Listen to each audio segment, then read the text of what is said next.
നിങ്ങൾ സ്നേഹിക്കുന്ന ആ വ്യക്തിയുടെ മനസ്സിൽ ഒരു പ്രത്യേക സ്ഥാനം നേടിയെടുക്കണോ? അതിനായി ചെയ്യേണ്ട കുറച്ചു കാര്യങ്ങൾ ഈ വീഡിയോയിലൂടെ നിങ്ങൾക്ക് പറഞ്ഞു തരാം. വീഡിയോ മുഴുവനായി കാണുക, കാരണം അവസാനം പറയുന്ന ടെക്നിക്കാണ് ഏറ്റവും പവർഫുൾ. ഈ വീഡിയോയിൽ ഞാൻ പറയാൻ പോകുന്ന സൈക്കോളജിക്കൽ പ്രിൻസിപ്പൾസ് ശരിയായ രീതിയിൽ ഉപയോഗിച്ചാൽ നിങ്ങളുടെ റിലേഷൻഷിപ്പിനെ തന്നെ നല്ല രീതിയിൽ മാറ്റിയെടുക്കാൻ കഴിയും. കൂടാതെ ആരുടെ മനസ്സിലും നിങ്ങൾക്കൊരു പ്രത്യേക സ്ഥാനവും ലഭിക്കും.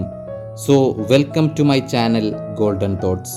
ഒന്നാമതായി, പീപ്പിൾ റിമെമ്പർ ഫീലിങ്സ്.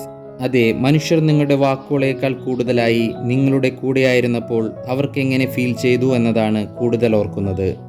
ഒരു പ്രശസ്തമായ വാചകമുണ്ട്: people will forget what you said but never forget how you made them feel.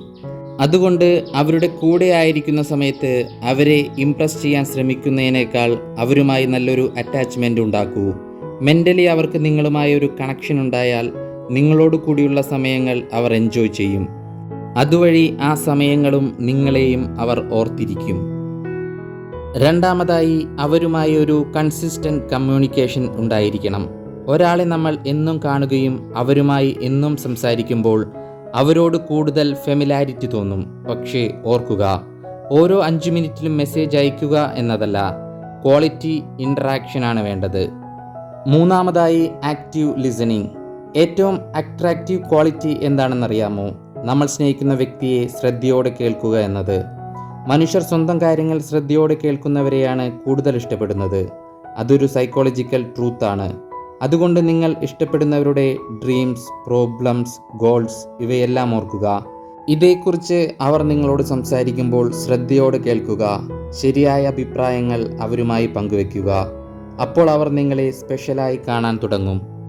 നാലാമതായി, ഇമോഷണൽ അസോസിയേഷൻ. ഒരു വ്യക്തി സന്തോഷത്തിലായിരിക്കുന്ന സമയങ്ങളിൽ നിങ്ങൾ കൂടെയുണ്ടെങ്കിൽ അവരുടെ ബ്രെയിൻ ആ സന്തോഷത്തെ നിങ്ങളുമായി അസോസിയേറ്റ് ചെയ്യാൻ തുടങ്ങും. അതുകൊണ്ട് അവരോട് കൂടെയുള്ള സമയങ്ങളിൽ പോസിറ്റീവായിരിക്കുകയും തമാശകളും നല്ല ചിന്തകളും പങ്കുവയ്ക്കുകയും ചെയ്യുക. ഇത് നിങ്ങളുടെ റിലേഷൻഷിപ്പിനെ കൂടുതൽ ശക്തമാക്കും. അഞ്ചാമതായി, ദ ബിഗ്ഗസ്റ്റ് സീക്രട്ട്. ഇതാണ് ഒരു വ്യക്തിയുടെ മനസ്സിൽ ഇടം പിടിക്കാനുള്ള പ്രധാനപ്പെട്ട കാര്യങ്ങൾ. ഈ ലോകത്തൊരാൾക്കും മറ്റൊരു വ്യക്തിയുടെ മനസ്സിനെ പൂർണ്ണമായും കൺട്രോൾ ചെയ്യാനോ ഇഷ്ടം പിടിച്ചു വാങ്ങാനോ കഴിയില്ല. അത് ആ വ്യക്തിക്ക് സ്വാഭാവികമായി തോന്നേണ്ട ഒന്നാണ്. പക്ഷേ നിങ്ങളെ വാല്യൂ ചെയ്യുന്ന ഒരാളുടെ മനസ്സിൽ സ്ഥിരമായി ഒരു പ്രത്യേക സ്ഥാനം നേടിയെടുക്കാൻ സാധിക്കും. റിലേഷൻഷിപ്പിൻ്റെ ഫൗണ്ടേഷൻ ഒരിക്കലും മാനിപ്പുലേഷൻ അല്ല. അത് ട്രസ്റ്റ്, റെസ്പെക്റ്റ്, ഹോണസ്റ്റി ഇവ മൂന്നും വഴിയേ ഒരാളുടെ മനസ്സിൽ നമുക്കെന്നും ജീവിക്കാൻ സാധിക്കുകയുള്ളൂ. ഇന്ന് ഈ വീഡിയോയിൽ പറഞ്ഞ കാര്യങ്ങൾ ശ്രദ്ധിച്ചാൽ നിങ്ങൾക്ക് ഏതൊരു വ്യക്തിയുടെയും മനസ്സിൽ ഒരു നല്ല സ്ഥാനം നേടിയെടുക്കാൻ സാധിക്കും. ഇന്നത്തെ ഈ വീഡിയോ ഇഷ്ടമായെങ്കിൽ ലൈക്ക് ചെയ്യൂ. കൂടുതൽ ലവ് റിലേറ്റഡ് സൈക്കോളജി വീഡിയോസിനായി ചാനൽ സബ്സ്ക്രൈബ് ചെയ്യൂ. വീഡിയോയെക്കുറിച്ചുള്ള അഭിപ്രായങ്ങൾ കമൻറ്റ് ചെയ്യാനും മറക്കരുത്. പുതിയൊരു വീഡിയോയുമായി വീണ്ടും കാണാം. വീഡിയോ കണ്ടതിന് നന്ദി. Thanks for watching. Have A good day.